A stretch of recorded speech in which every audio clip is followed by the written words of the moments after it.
Alright, ladies and gentlemen, welcome to the channel. It's your boy, you know who it is, World of Wrestling, here today to discuss about AEW Dynamite, June 12th, 2024 review. This is a very simple, straight to the point show. Good wrestling tonight, storyline-wise, not a whole lot going on. I like the ending with Will Ospreay and Swerve Strickland. Kind of have a face-to-face confrontation after the match was over with Rey Fenix with the International Championship. But otherwise, the rest of the show was there. It was just there. Good, entertaining wrestling. But honestly, it comes across more like a very simplistic show. In all honesty, I think they should just have a ranking system, focus on wins and losses, and leave it at that. Because they don't have any developing stories on these shows at all. I'm not really impressed with any of this. I feel more like AEW would be a better promotion if they worked a lot like how New Japan Pro Wrestling is, where they have like once every couple of weeks a major event or a tournament type of situation building up towards an opponent for a championship or something like that. Things of that sort. I think that would be more beneficial for AEW's style of their promotion, because in all honesty, week to week is not cutting it for me.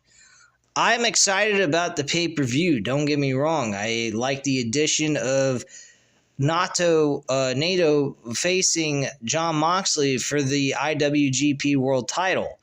I think that is going to be a fucking barn burner of a match, and I can't wait to see that match. I'm looking forward to it. Definitely buying the pay-per-view for that match alone, along with Swerve Strickland and Will Ospreay. The rest of the card, though, I mean, the TNT title is an obvious one with the with Jack Perry winning the TNT Championship. I'm not going to be surprised him winning. On Bet Online, you can actually bet on pro wrestling. I do bet on it, but I'm not like heavily going into that kind of sports book because it's overseas, so I don't want to fuck around with that shit too much. But it is very interesting in all aspects. But Jack Perry is probably going to be the best bet for as matches go, for if you wanted to bet on something like that. The other things, such as like MJF, it's not looking like MJF is going to have an opponent at Forbidden Door with Roosh. Roosh is actually going to face him next week, which was announced on this episode tonight, so big fucking whoop-de-doo there. So let's get into it. Swerve goes ahead, comes out, asks if they are ready for tonight in Forbidden Door, as Billy Goat Will Ospreay faces the Mongol himself in the main event for AEW World Championship. Two absolute bona fide stars, the biggest in this generation, colliding for all gold. Two killers, well, more like one killer in that ring. Swerve says what he told Ospreay about the killer instinct still holding true, and seeing Ospreay as an assassin over and over again till Double or Nothing. He didn't see that assassin against Strong, and says that Strickland isn't someone you can hesitate on. He got the nickname Killshot because you don't pull the trigger. You don't pull that trigger. Swerve sure will. So yeah, there you go. Wow. So he commends Ospreay on being a fighting champion. However, unlike the EVPs, who haven't hardly defended their belts, this draws out the elite, with Okada saying it's his house before Nicholas runs down those who have faced them, and how half the roster has left because of them. The trolls and bots still doubt them, and the boys in the back don't think they're violent, but they challenge AEW's best and the most violent match in the company, Blood and Guts. So we're having a Blood and Guts match being announced. I don't know when this is taking place. Apparently, we're doing another AEW versus the Elite storyline again in a match with a bunch of new, fresh faces taking over the AEW team. And apparently, the EVPs are going to annihilate more AEW talent. Don't quite understand the concept behind this, but okay. I don't particularly understand the fucking build towards this Blood and Guts match. They've had a lot of Blood and Guts, well, not a lot, but they've had a couple of Blood and Guts matches that have taken place that actually made sense as to why it was taking place in the first place. I know, I said place several times in one sentence. Kind of nuts. But anyway, it made a lot of sense for them to have the match take place.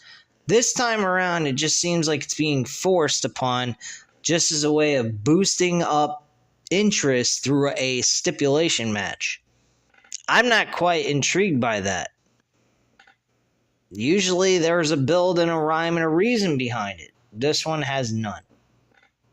This is new people, and I'm not really intrigued by it. I think it absolutely sucks.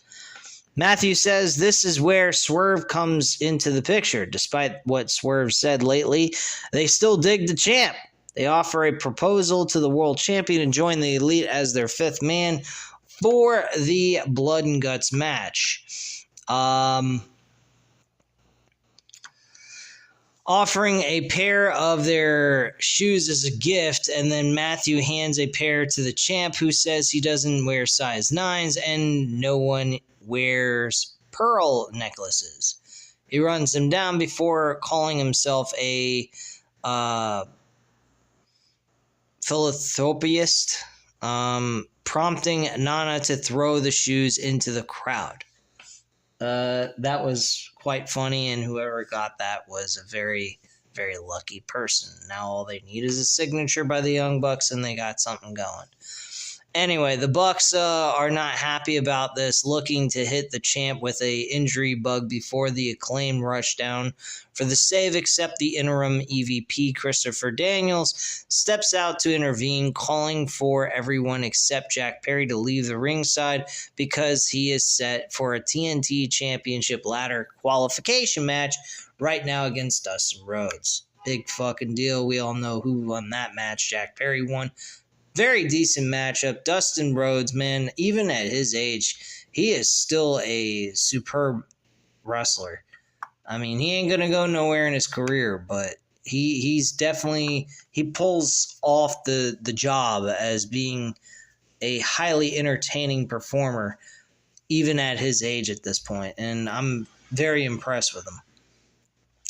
So we cut back to ringside as Roosh makes his way to the ring, his opponent already in the ring as this match gets underway. Roosh and Dion Russman.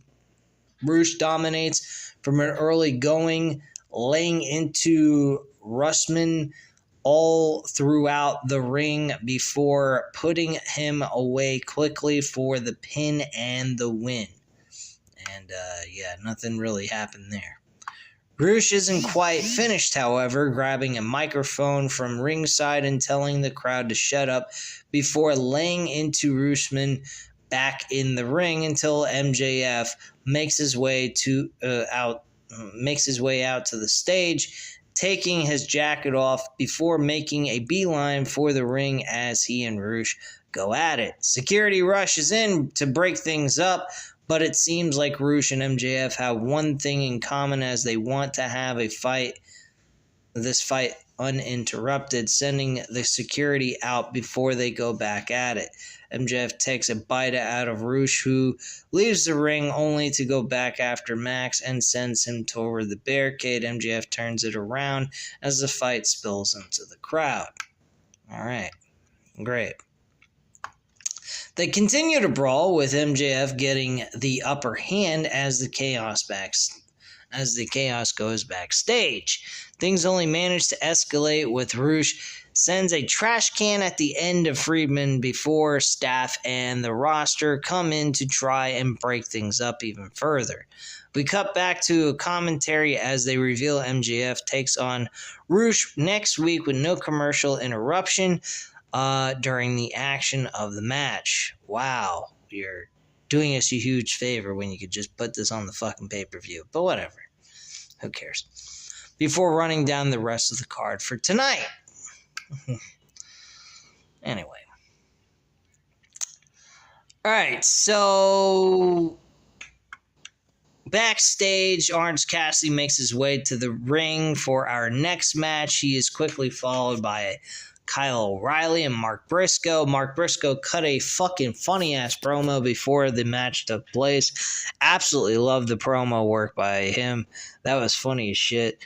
I'd love to see more of Mark Briscoe on AEW. I don't know why he's a Ring of Honor World Champion and working on a pathetic promotion that no one ever fucking hears from or knows from.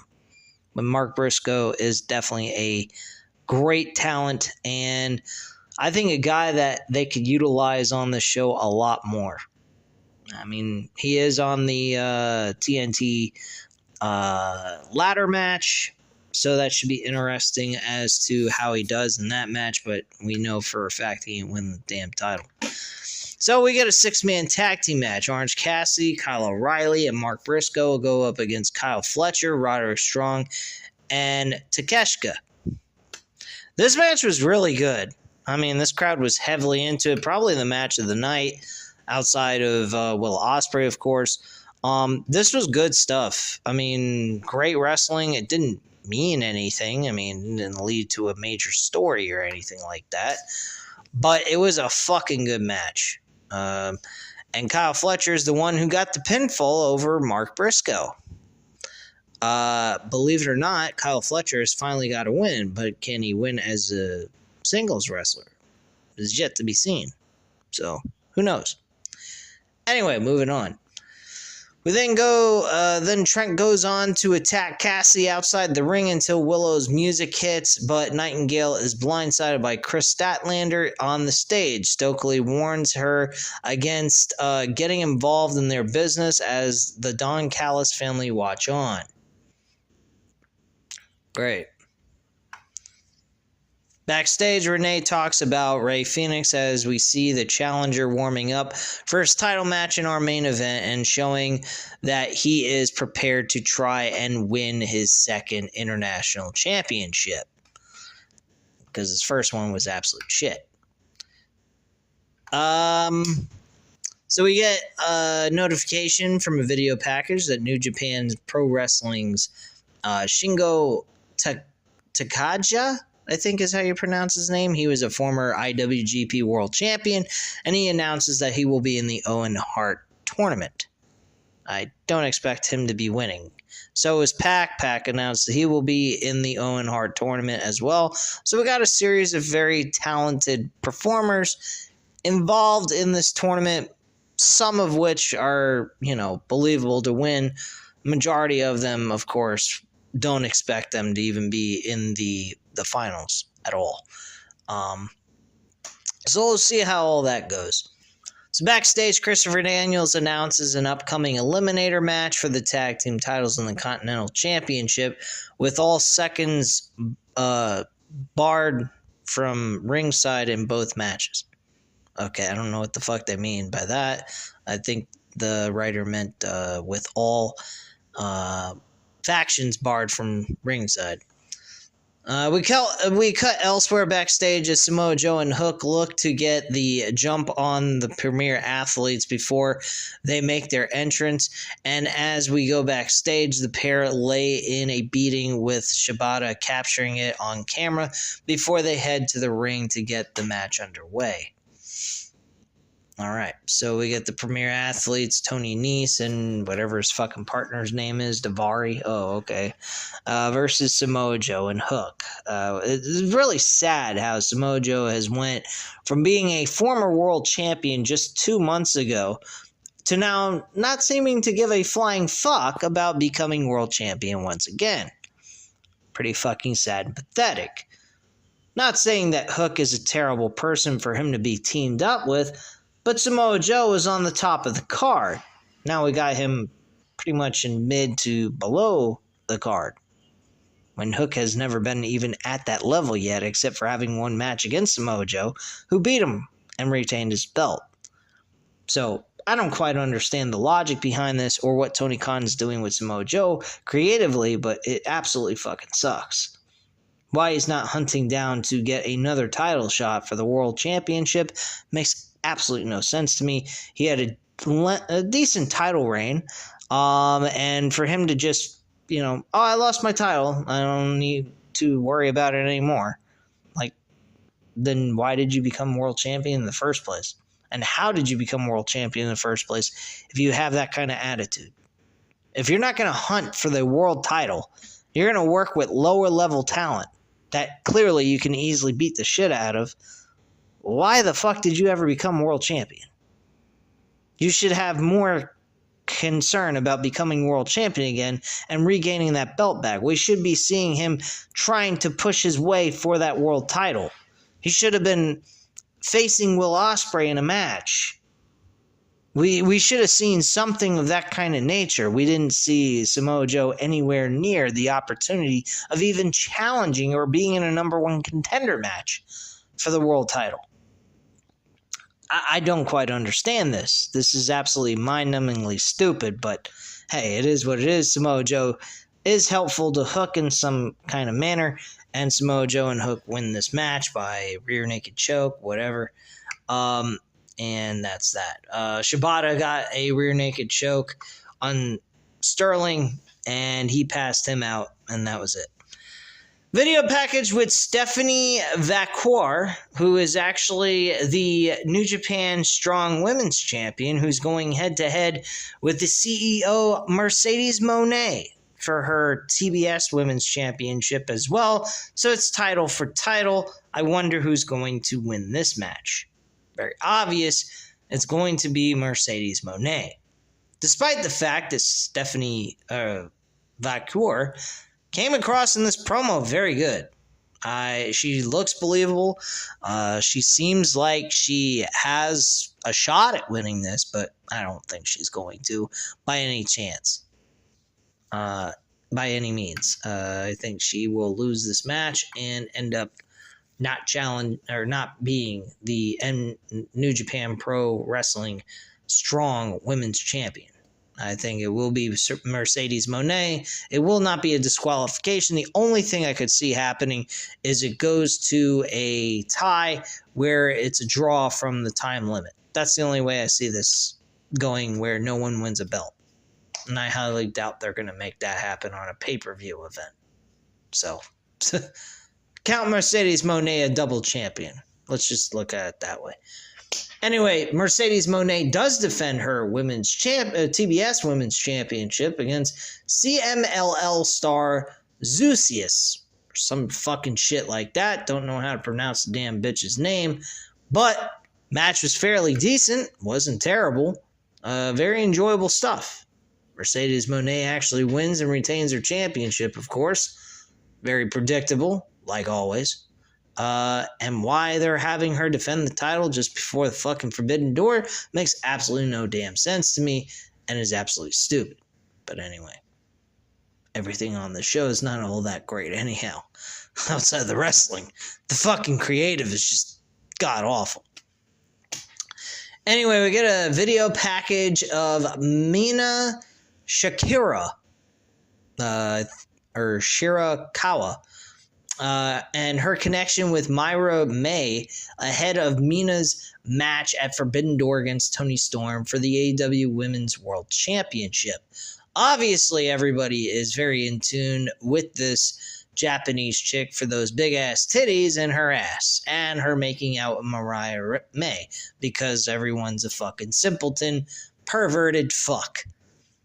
I'm just kidding.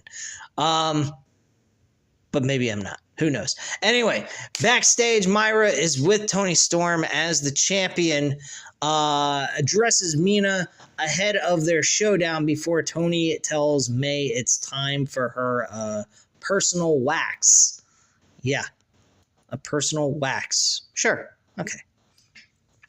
We cut back to ringside with Redwood Big Bill introducing Chris Jericho for this week's TV time. God have mercy on us all. This was mind-numbingly stupid. And it seems like Chris Jericho's segments when he's on TV has been the bottom of the barrel and the worst fucking television I've ever seen Chris Jericho put on.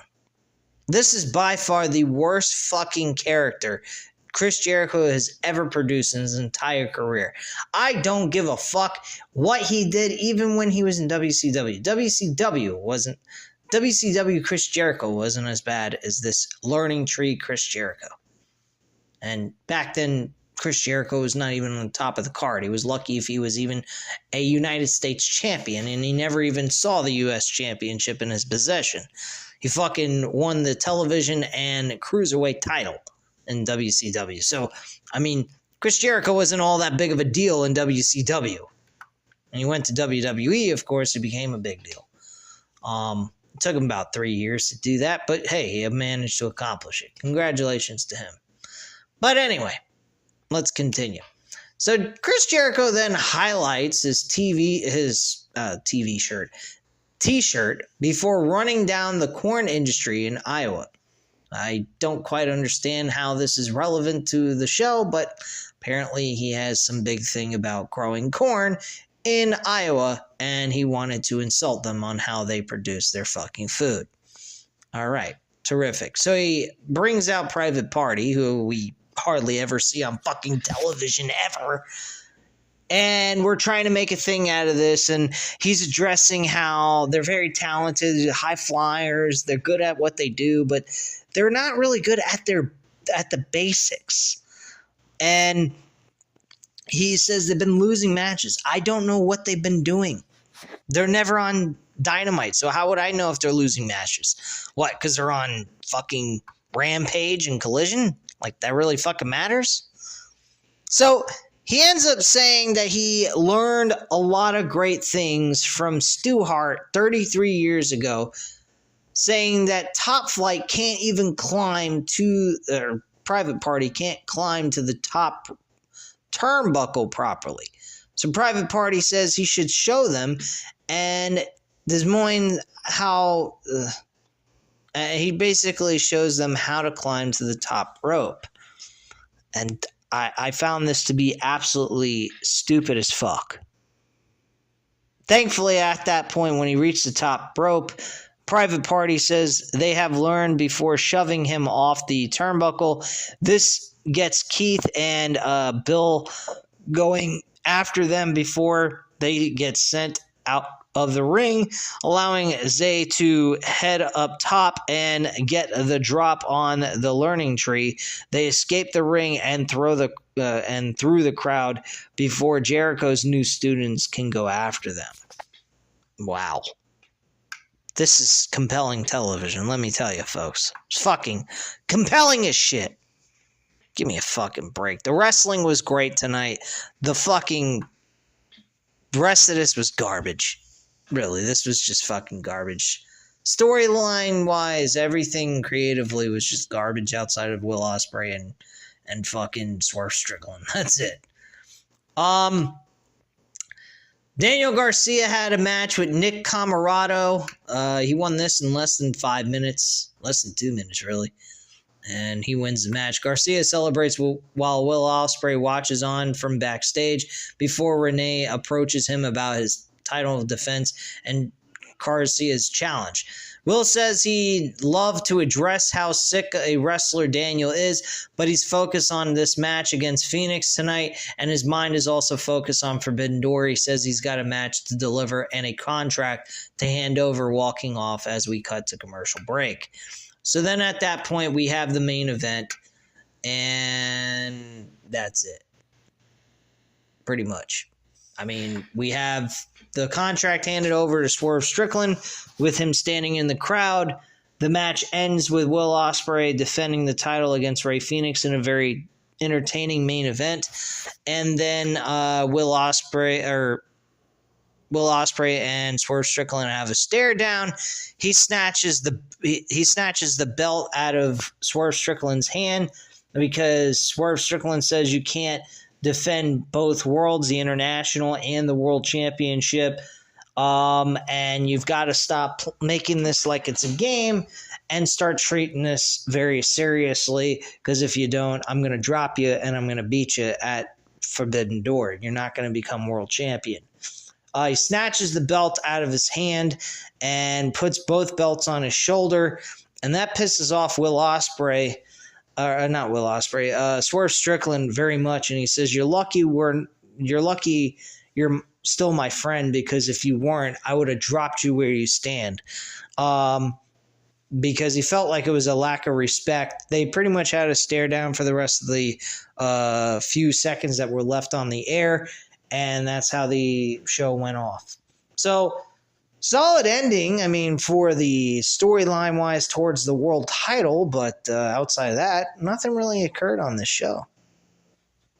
Good wrestling, and hardly any story. Whoop-de-doo. I don't know. But if you guys enjoyed the wrestling, you got the right shit you were looking for. If you were looking for story, you didn't find much. Straight up, you didn't find shit. So anyway, guys, at this time, you know what to do. Hit the like button if you like this video. Hit the subscribe button if you're not already subscribed to the channel. And leave a comment down below. I'll definitely get back to you on that. Thank you guys very much for watching, and have a great night, guys. Bye.